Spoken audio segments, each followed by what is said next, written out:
Members of the committee, thank you for the opportunity to testify today in support of H.R. 8182.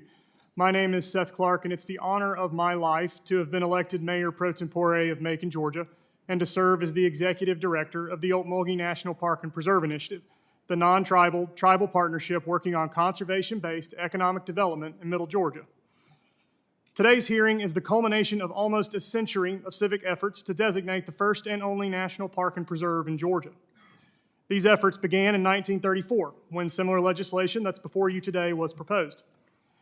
After a century of successful public and private conservation and the leveraging of tens of millions of private and philanthropic dollars, it's our contention that we have met and exceeded congressional and departmental expectations and laying a foundation worthy of the designation we have sought for 90 years. In short, we have done our part, invested our private resources, and are prepared to continue to do so. We are ready. Over the course of the 20th century, Middle Georgians have argued the unique ecological and cultural assets of the region are invaluable to our identity, the identity of the state of Georgia, and that of the United States of America. We've leveraged these assets as means of responsible economic development through private and public conservation, resulting in increased access to and the protection of irreplaceable cultural assets, pristinely managed hunting and fishing land and wildlife habitat, and a burgeoning cultural and outdoor recreation-based economy. The coalition of advocates who support this legislation is much broader than the traditional environmental-based groups I imagine this committee has become accustomed to hearing.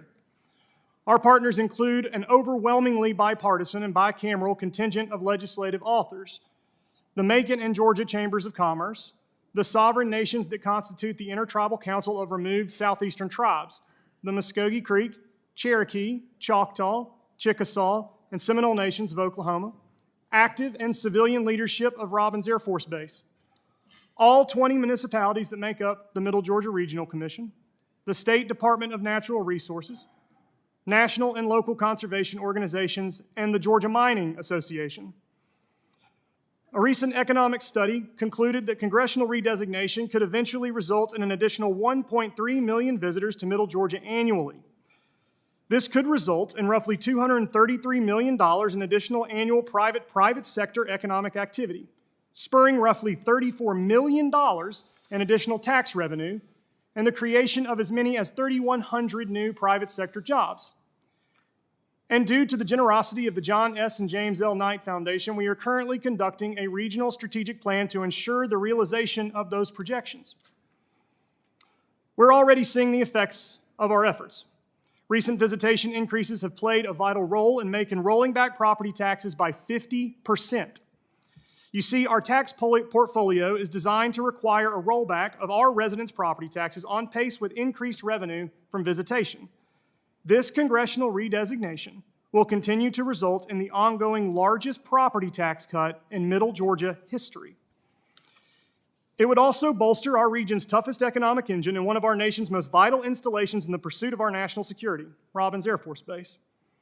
Their recent sustainability plan, conducted by the Department of Defense, recommended the passage of this legislation, stating, quote, "The creation of a new national park and preserve adjacent to or near the installation could protect lands neighboring the installation, prevent encroachment, and preserve installation operational areas and neighboring land use compatibility," end quote. Further, in the pursuit of responsible wildlife habitat and species management, this legislation constitutes one of the largest expansions of hunting and fishing access in Middle Georgia in my lifetime, while reasonably and effectively protecting the private property rights of Middle Georgians.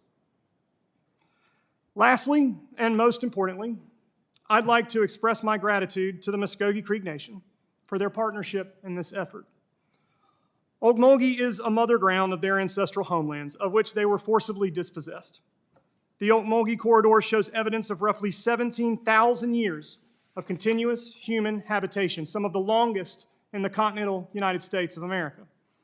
This partnership Middle Georgia enjoys with the Muskogee Creek Nation has given our region a path towards reconciliation. And the opportunity of shared stewardship is one fully supported by our community and deeply important to our region's identity. As we have for generations, we stand fully prepared to further marshal private philanthropic resources to support the National Park Service in the stewardship of what the Department of Interior has deemed some of the most nationally significant land in the United States of America. We just need your permission to do so, and it is for that we humbly ask. Thank you, and I'm happy to answer any questions. Yeah, thank you for your testimony, Mr. Clark. I'm now going to recognize members for 5 minutes, up to 5 minutes for their questioning. Mr. Fulcher.